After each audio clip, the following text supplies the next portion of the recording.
आप युवा की बात की थी, युवा जो युवा बच्चे हैं वो दूसरी तरफ कूच कर रहे हैं। आजाद समाज पार्टी एक चंद्रशेखर आजाद है, उनकी तरफ कूच कर रहा है, तो अपने बहुजन समाज पार्टी के और कब कूच करेंगे, कब अपने महापुरुषों को जाने देंगे? पहले जो राजनीति थी वो उसूलों और सिद्धांतों को ध्यान में रख के की जाती थी, अभी उसूलों और सिद्धांतों को ताक पे रख के राजनीति की जा रही है।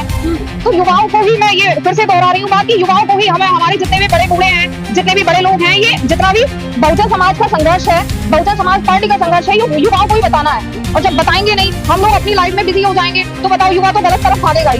तो कहीं ना कहीं जितनी कमी युवाओं की है, उतनी ही कमी उनके माता पिता की भी है कि जब घर नहीं थे, जब पैरों में जूते नहीं थे, जब खाने के लिए नहीं था, तब तो नंगे पैर संघर्ष करने के लिए तैयार हो रहे थे। आज सब कुछ हो गया तो मिशन के नाम पर 100 रुपए देने से भी कतराने लगे हैं कुछ लोग।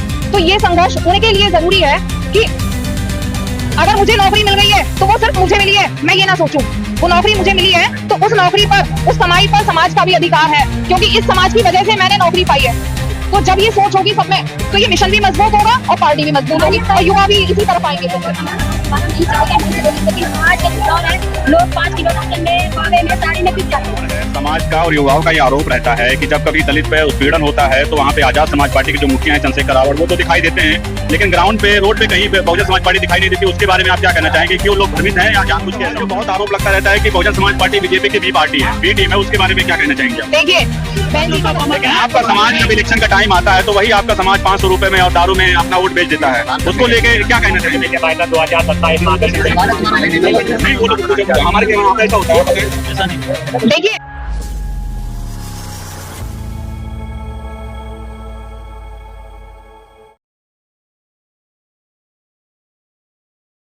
आज बहुजन समाज के मसीहा मान्यवर काशीराम जी की जयंती है और आज अगर वो हमारे बीच होते तो मंजर कुछ और ही होता, लेकिन ऐसा नहीं है, हमारे बीच नहीं है वो। अब जैसा वो कहते थे ना कि हाथी अगर है तो काशीराम जी भी हमारे बीच में है। तो अब मैं थोड़ा सा अपना परिचय दे देती हूँ। मेरा नाम रेखा रानी है और बहुजन समाज पार्टी की एक छोटी सी कार्यकर्ता हूँ। मैम, क्या कहना चाहेंगे, आज माननीय काशीराम साहब की जयंती है, उसके उपलक्ष्य में थोड़ा सा माननीय काशीराम साहब का जो संघर्ष था, जिस तरह से उन्होंने कार्य किया, उसके ऊपर थोड़ा सा प्रकाश करें। देखिए, मान्यवर साहब ने सपना देखा था बहुजन समाज की जो 85% आबादी है, इसको देश का हुक्मरान बनाने का। तो ये सपना उन्होंने जीवन पर्यंत ये संघर्ष किया कि इनको सत्ता की जो मास्टर चाबी है वो इनको मिलनी चाहिए। जो ये संख्या में ज्यादा लोग हैं तो इनको ताज पहनने का अधिकार है। तो कहीं ना कहीं हम लोगों को ये पूरी कोशिश करनी चाहिए कि जितने भी हमारे बहुजन महापुरुष हैं उनके संघर्ष को पढ़ें और उनसे प्रेरित भी हो और संघर्ष करना कभी ना छोड़ें, क्योंकि बिना संघर्ष के ना सत्ता मिलेगी, ना सत्ता की चाबी मिलेगी और ना ताज पहनने के लिए मिलेगा, वो सिर्फ एक सपना ही रह जाएगा। माननीय काशीराम साहब सत्ता भी दिया, सत्ता की चाबी भी दिया, जिससे बहुजन समाज लोग जो है अपने अधिकारों को जाने। लेकिन बात करूंगी जिस तरह से माननीय काशीराम साहब बहुजन समाज पार्टी बना के दिए और आज बहुजन समाज पार्टी के जो कार्यकर्ता है वो निरंतर नजर नहीं आते हैं कि बहुजन समाज पार्टी बनाए थी। देखिए, ऐसा मत कहिए कि नजर नहीं आते हैं। हर कार्यकर्ता पूरी तल्लीनता से अपने क्षेत्र में अब पूरा एक्टिवली कार्य कर रहा है, तो ऐसा नहीं कह सकते।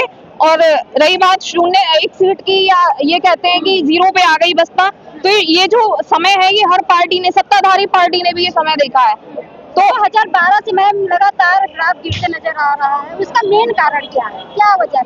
देखिए, कहीं ना कहीं जो भी कारण एक नहीं है, कारण बहुत सारे होंगे, है ना।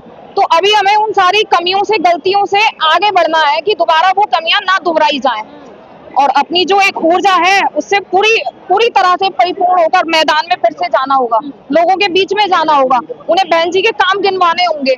और ये बहुजन समाज के जितने भी महापुरुष हैं, इनके संघर्ष को दोबारा से युवाओं को विशेष रूप से ये दोहराने का समय आ गया है कि उनको बताया जाए कि कितने संघर्ष के बाद हम लोग यहाँ तक आए। आप युवा की बात की थी, युवा बच्चे हैं वो दूसरी तरफ कूच कर रहे हैं। आजाद समाज पार्टी एक चंद्रशेखर आजाद है, उनकी तरफ कूच कर रहा है, तो अपने बहुजन समाज पार्टी के और कब कूच करेंगे, कब अपने महापुरुषों को जानेंगे, उनके संघर्ष को जानेंगे? देखिए, मैं बताती हूँ कि पहले जो राजनीति थी वो उसूलों और सिद्धांतों को ध्यान में रख के की जाती थी, अभी उसूलों और सिद्धांतों को ताक पे रख के राजनीति की जा रही है। तो युवाओं को ही मैं ये फिर से दोहरा रही हूँ बात कि युवाओं को ही हमें, हमारे जितने भी बड़े बूढ़े हैं, जितने भी बड़े लोग हैं, ये जितना भी बहुजन समाज का संघर्ष है बहुजन समाज पार्टी का संघर्ष है ये युवाओं को ही बताना है, और जब बताएंगे नहीं, हम लोग अपनी लाइफ में बिजी हो जाएंगे, तो बताओ युवा तो गलत तरफ भागेगा ही। तो कहीं ना कहीं जितनी कमी युवाओं की है उतनी ही कमी उनके माता पिता की भी है, कि जब घर नहीं थे, जब पैरों में जूते नहीं थे, जब खाने के लिए नहीं था, तब तो नंगे पैर संघर्ष करने के लिए तैयार हो रहे थे। आज सब कुछ हो गया तो मिशन के नाम पर 100 रुपए देने से भी कतराने लगे हैं कुछ लोग। तो ये संघर्ष उनके लिए जरूरी है कि अगर मुझे नौकरी मिल गई है तो वो सिर्फ मुझे मिली है, मैं ये ना सोचूं। वो नौकरी मुझे मिली है तो उस नौकरी पर, उस कमाई पर समाज का भी अधिकार है, क्योंकि इस समाज की वजह से मैंने नौकरी पाई है। तो जब ये सोच होगी सब में, तो ये मिशन भी मजबूत होगा और पार्टी भी मजबूत होगी और युवा भी इसी तरफ आएंगे फिर से। माननीय काशीराम साहब कहते थे वोट हमारा, राज तुम्हारा, नहीं चलेगा, लेकिन आज का जो दौर है, लोग 5 किलो राशन में, पावे में, साड़ी में बिक जाते हैं। देखिए ये लालच जो बनाया गया है ना, ये पुराने समय में मान्यवर साहब थे तब भी इसी तरह की सोची समझी राजनीति की जाती थी कि गरीब को लालच दिया जाए किसी भी तरह से, और वही राजनीति अब भी नहीं बदली है उसकी तस्वीर राजनीति की। लालच के द्वारा ही मिठाई में, शराब में, मीट मुर्गा में वोट को खरीदा जाता है। लेकिन हमको इन्हीं चीजों से सावधान रहने की जरूरत है कि अब हमें राशन चाहिए या शासन चाहिए, ये अब हमें डिसाइड करना पड़ेगा। अगर राशन चाहिए तो हम भी भिखारी रहेंगे, और आने वाली पीढ़ियों के लिए हम ये ना सोचें कि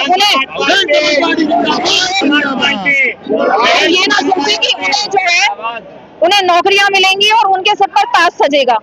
तो अब ये सावधान रहने की भी जरूरत है। एक सवाल और है, समाज का और युवाओं का ये आरोप रहता है कि जब कभी दलित पे उत्पीड़न होता है तो वहाँ पे आजाद समाज पार्टी के जो मुखिया हैं चंद्रशेखर रावत, वो तो दिखाई देते हैं, लेकिन ग्राउंड पे, रोड पे कहीं बहुजन समाज पार्टी दिखाई नहीं देती। उसके बारे में आप क्या कहना चाहेंगे? क्यों लोग भ्रमित हैं या जानबूझ के ऐसा होता है?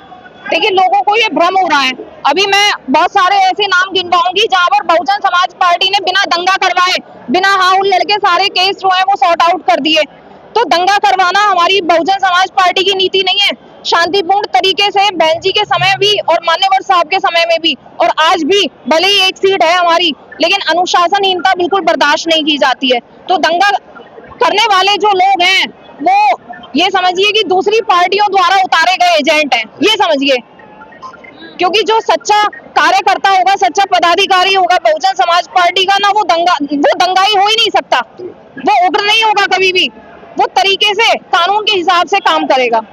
एक और सवाल जो बहुत आरोप लगता रहता है कि बहुजन समाज पार्टी बीजेपी की बी पार्टी है, बी टीम है, उसके बारे में क्या कहना चाहेंगे आप? देखिए बहन जी का वजूद बहुत मजबूत है, वो बीसीडी किसी की नहीं है, और जो बी टीम है सबको पता है कौन किसकी बी टीम है और कौन सी पार्टियां जो है किनको मजबूत उतारकर बहुजन समाज पार्टी के मार्ग में कांटे बोने का काम कर रही हैं। तो आजकल के लोग जो है ना वो बेवकूफ नहीं है कि ना जाने।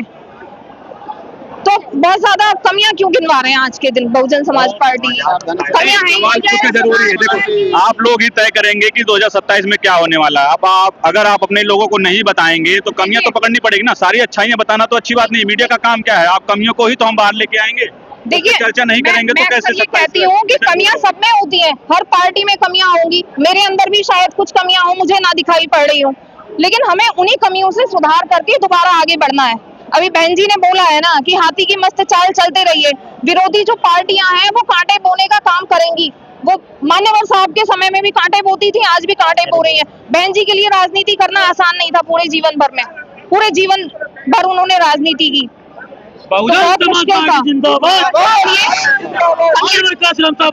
आपका समाज जब इलेक्शन का टाइम आता है तो वही आपका समाज 500 रुपए में और दारू में अपना वोट बेच देता है, उसको लेके क्या कहना चाहेंगे?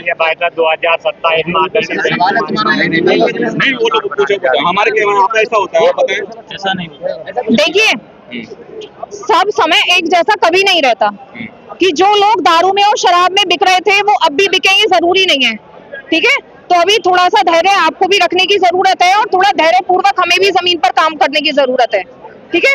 तो समय थोड़ा आने दीजिए, सारी चीजें जब सोच अच्छी होगी तो अनुकूल रिजल्ट ही होंगे।